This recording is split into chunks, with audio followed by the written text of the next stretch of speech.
Hello, donc là on va voir la somme de variables aléatoires discrètes en probabilité pour les élèves de terminale. Un exercice type bac. Quand il va s'afficher juste au-dessus, on le corrige tout de suite, c'est parti. Donc là, dans l'exercice, on nous dit une urne contient une boule rouge et n boules blanches.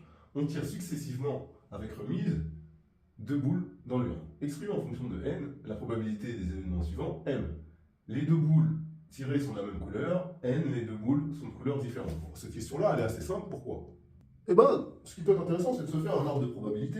Et on va noter de cette manière-là, R1, la première boule tirée, est rouge, et les 1, la première boule tirée est blanche. Bah, vous savez qu'il y a une boule rouge et n boules blanches, donc il y a n plus une boule. Donc j'ai une chance sur n plus 1 de tomber sur R1 et n sur n plus 1 de tomber sur B1.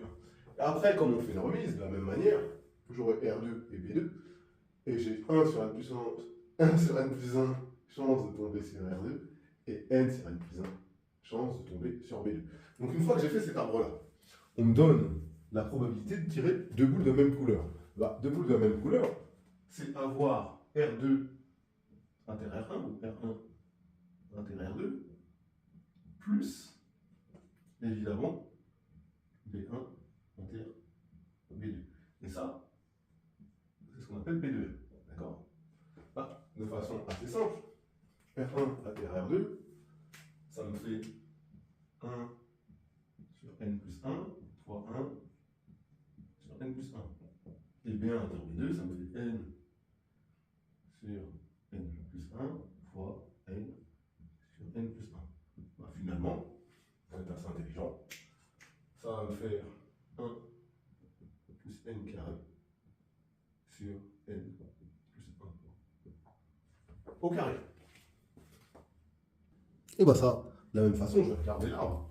Donc, deux boules de couleurs différentes, qu'on appelle B2N, ce sera soit je tire la première boule rouge et la deuxième blanche, ou soit je tire la première boule blanche et la deuxième rouge.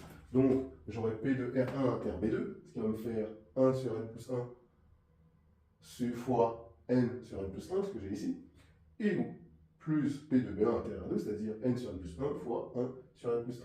Bah, finalement, ça me fait 2n sur n plus 1 au carré. Ce qui est logique, comme ça, la somme des deux, évidemment, fera. Maintenant, on considère le jeu suivant. Le joueur perd n plus 1 au carré euro si m est réalisé et gagne 2 facteurs de n plus 1 au carré euro si on appelle x la variable aléatoire égale au gain positif ou négatif du joueur. Déterminer la loi de probabilité de x. Donc quand on vous demande la loi de probabilité de x, c'est, dans la plupart des cas, sauf loi connue, d'accord, loi connue type loi exponentielle ou polynomiale, c'est de dire ici les valeurs que peut prendre x, d'accord, et la probabilité que x prenne ces valeurs. Donc là, évidemment, x, on m'a dit que c'est le gain, donc je peux perdre n plus 1 au carré. Et donc ce sera moins n plus 1 au carré. D'accord? Et ensuite, 2 facteurs de n plus 1 au carré. Si je gagne. D'accord? Et c'est mes deux seules possibilités parce que soit je tombe sur deux boules de la même couleur, soit je tombe sur deux boules de couleurs différentes. Maintenant, on va chercher les probabilités. Et bien, en question 1, je les ai calculées parce que ici, si je perds, c'est que je tombe sur M. Et P de M, si on se rappelle tout à l'heure, on avait vu que P de M, c'était 1 plus N carré sur N plus 1 au carré. Donc ici, je vais mettre P de grand X égale ici. Ici, je vais avoir 1 plus N carré sur N plus 1 au carré. Et la probabilité de l'événement N, on l'a calculé précédemment, c'était 2N sur N plus 1 au carré. Donc voici la loi de probabilité de X. Ensuite, toujours pour vous expliquer, on vous demande de démontrer que l'espérance de X est égale à moins n carré plus 4n moins 1. Bah, l'espérance, comment elle se calcule? Et bah, rappelez-vous que l'espérance de X, par définition, c'est la somme des xi fois p évidemment, s'il y a n valeurs, c'est i allant de 1 à n, d'accord? Donc là, je peux mettre i allant de 1 à n si vous avez une valeur. Mais concrètement, ça veut dire quoi, cette formule? Parce que c'est bien joli d'écrire comme ça. Concrètement, c'est que vous allez faire ça fois ça, plus ça fois ça. S'il y avait d'autres lignes du tableau, vous aurez fait ça fois ça, etc. Donc, moi, mon espérance, ça va être simple, ça va me faire moins 1 plus n carré fois 1 plus n au carré sur 1 plus n carré, j'ai une bonne simplification, ça tombe bien, plus 2 fois n plus 1 au carré, facteur de 2n divisé par n plus 1 au carré. Bon, il y a des choses intéressantes qui se simplifient tout de suite. Bah, qu'est-ce que je vais simplifier? Évidemment, ici, j'ai du 1 plus n carré ici, également ici. Et là, de la même façon, tout pas mal. Et donc, il va me rester moins 1 plus n carré plus 4n. Donc, c'est pas terminé. Et du coup, quand on développe, ça me fait moins n carré plus 4n. Si vous remettez dans l'ordre avec le n carré en premier, ça me fait moins n carré plus 4n moins 1. Et c'est ce qu'il fallait démontrer. Donc, dans la suite, on suppose que n égale 2.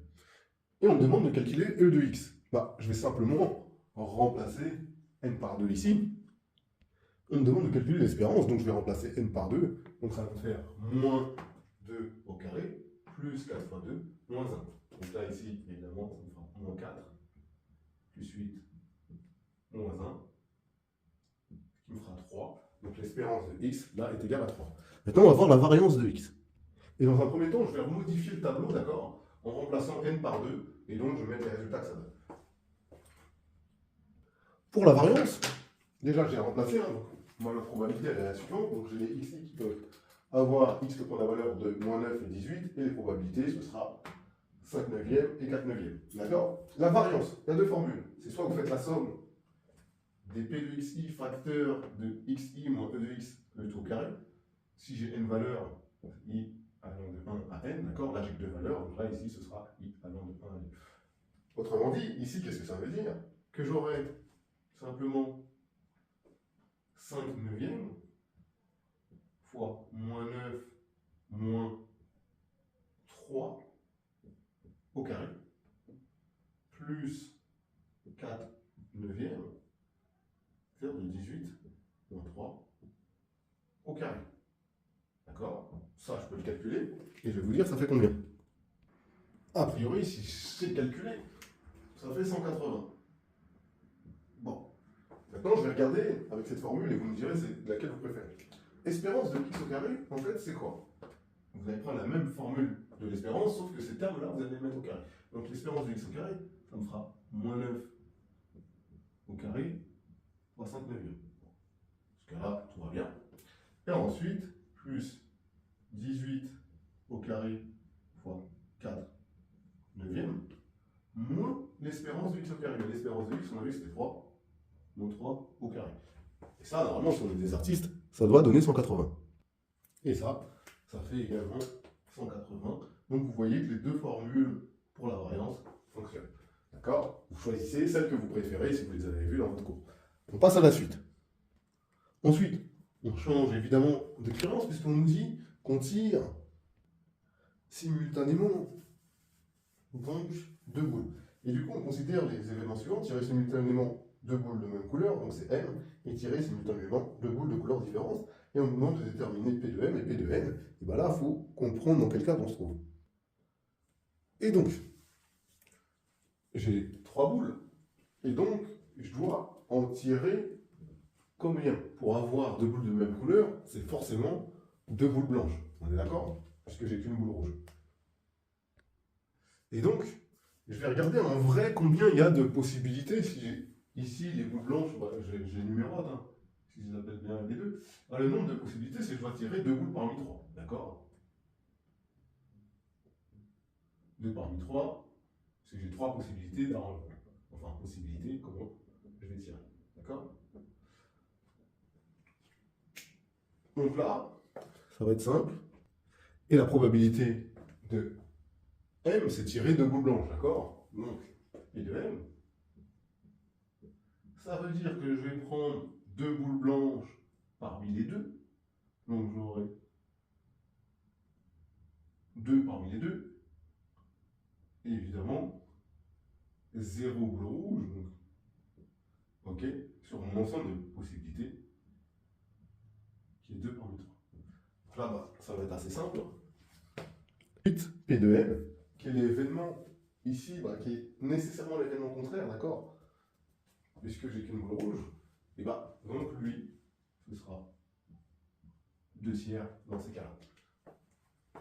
Donc on va pouvoir passer à la suite. Et la suite, qu'est-ce qu'on nous demande? Et ben, on nous dit soit y la variable aléatoire égale au gain algébrique positif ou négatif du joueur. Si M est réalisé, il perd 5 euros. Si M est réalisé, il gagne 10 euros. Donc on va pouvoir faire la loi de probabilité dans un premier temps, de Y. Et donc là, j'ai donné la loi de Y. Elle est là. Donc j'ai les Y qui peuvent prendre une valeur de moins 5 et 10. D'accord? Parce que Y peut prendre moins 5 euros ou 10 euros. Et la probabilité d'avoir moins 5 euros est de 1 tiers. La probabilité d'avoir 0 est de 2 tiers. L'espérance, vous savez la calculer. Il n'y a pas de problème. E de X égale moins 5 fois 1 tiers, plus 10 fois 2 tiers. Ça fait quoi tout simplement? 15 tiers, c'est égal à 5. L'espérance est égale à 5 euros en moyenne, on va sortir. Et là, je me rends compte que j'ai fait une petite bêtise, c'est pas E de X, c'est E de Y. Et ensuite, on va faire V de Y. On va le calculer comme tout à l'heure.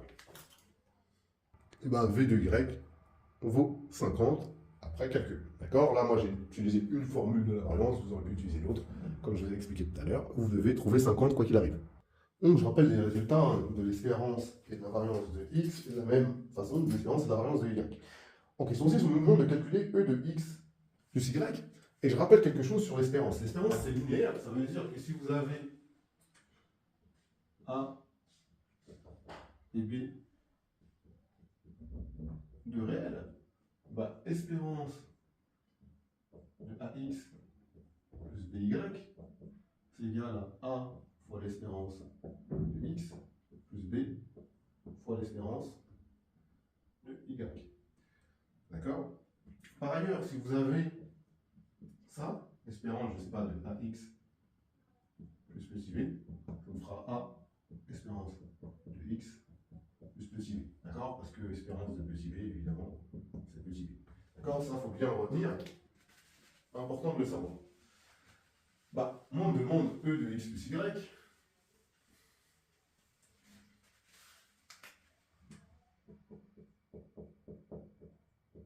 Ce sera E de X plus E de Y. Dans ces cas-là. Bah, E de X, il vaut 3. E de Y vaut 5. Ça me fera 8. Donc là, c'est assez simple. Concernant la variance, je dois rappeler deux résultats. Premier résultat, c'est si, et seulement si, hein, j'insiste, si X et Y sont deux variables indépendantes, sont deux variables aléatoires indépendantes, ce qui est le cas dans cet exemple, hein,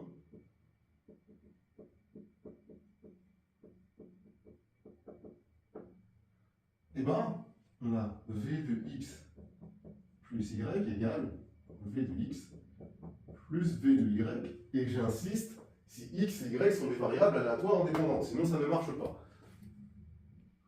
Donc, ici, X et Y sont des variables indépendantes, donc j'ai V de X plus Y égale V de X plus V de Y, c'est égal à 180 plus 50, ça fait 230. Pourquoi elles sont indépendantes? Les deux expériences n'ont rien à voir, c'est-à-dire que le résultat de l'une n'a aucune influence sur le résultat de l'autre. Sinon, vous aurez pu montrer que pour n'importe quel petit i, effectivement, ce qu'il aurait fallu montrer, c'est pour tous i, appartenant de toute manière, peu importe où c'était, c'est-à-dire que j'avais P de xi inter yi, d'accord, qui est égal à P de xi fois P de yi, avec i allant de 1 à 2, évidemment, dans notre cas. Bon, ça aurait été facile à démontrer, mais là, c'est évident que les deux expériences sont dépendantes, le résultat de l'une n'a aucune influence sur le résultat de l'autre. Maintenant, je poursuis sur la variance et je rappelle quelque chose. Évidemment, variance de a fois x, si a est un réel, évidemment, ça me fait a carré fois variance de x. Ça, il faut le retenir. Du coup, qu'est-ce qu'on me demande de calculer? On demande l'espérance de 5x plus 2y, bon ça va être assez simple. Donc, l'espérance de 5x plus 2y, ça me fait 5 fois l'espérance de x plus 2 fois l'espérance de y, ce qui me fait 5 fois 3 plus 2 fois 5, ce qui me fait 25 a priori. C'est encore compter, hein. Peut-être que je sais compter, j'en sais rien. Du coup, la variance de 5x plus 2y, si x et y sont des variables indépendantes, 5x et 2y sont des variables indépendantes, à savoir. Donc ça va me faire v de 5x plus v de 2y, et ce que je vous ai dit, c'est que v de 5x c'est 5 au carré fois v de x, et v de 2y c'est 2 au carré fois v de y. Donc ça me fait 25 fois 180, parce que v de x vaut 180, plus 4 fois 50, puisque v de y vaut 50, et ça, si je sais à peu près calculer, ça va faire 4700. J'en sais rien, peut-être que je calcule au pif, mais normalement je calcule encore assez bien. Donc voilà, et on a terminé l'exercice sur ces variables aléatoires.